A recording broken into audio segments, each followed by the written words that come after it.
ನೋಡ್ತಾ ಇರ್ಬೋದು ಸ್ಟೀಲಿನ ಪಾತ್ರೆಗಳಾಗಿರ್ಬೋದು, ಕಂಚಿನ ಪಾತ್ರೆಗಳು ಒಂದು ಸ್ವಲ್ಪ ಎಲ್ಲಾದರೂ ಕೈ ಜಾರಿ ಕೆಳಗೆ ಬಿದ್ದರೆ ಸಾಕು, ಒಡೆದೋಗಿ ನೀರೆಲ್ಲ ಸೋರೋದಕ್ಕೆ ಸ್ಟಾರ್ಟ್ ಆಗುತ್ತೆ. ಸೊ ಅವಾಗ ಅದನ್ನ ರಿಯೂಸ್ ಮಾಡೋದೇ ಆಗೋದಿಲ್ಲ. ಸೊ ಅವಾಗ ಇದನ್ನ ಹೇಗೆ ನಾವು ರಿಯೂಸ್ ಮಾಡ್ಕೊಳ್ಳೋದು ಅಂತ ಹೇಳಿ ತೋರಿಸ್ತಾ ಇದ್ದೀನಿ. ನೋಡ್ತಾ ಇದ್ರೆ ಈ ರೀತಿ ನಮಗೆ ಮಾರ್ಕೆಟ್ ಅಲ್ಲಿ ಸಿಗುತ್ತೆ. ಎಂಸೀಲ್ ಅಂದ್ರೆ ಕೊಡ್ತಾರೆ, ಶಾಪ್ಗಳಲ್ಲೆಲ್ಲ ಸಿಗುತ್ತೆ. ಈ ಒಂದು ಎಂಸೀಲ್ ಅನ್ನ ತಗೊಂಡು ಈ ರೀತಿ 2 ಪ್ರಾಡಕ್ಟ್ ಅಲ್ಲಿ ಬರುತ್ತೆ, ವೈಟ್ ಒಂದು, ಬ್ಲಾಕ್ ಒಂದು.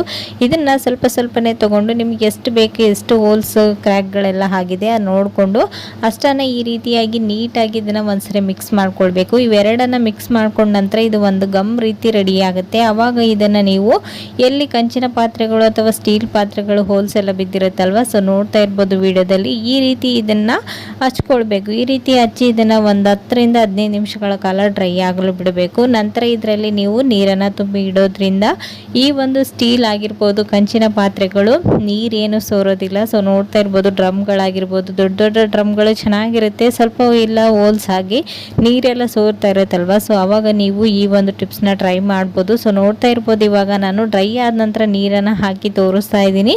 ಬಾಟಲ್ ಒಂದು ಸ್ವಲ್ಪ ನೀರನ್ನು ಸೋರ್ತಾ ಇಲ್ಲ. ಸೊ ಈ ರೀತಿ ಒಂದ್ಸರಿ ಟ್ರೈ ಮಾಡಿ ನೋಡಿ, ಓಕೆನಾ.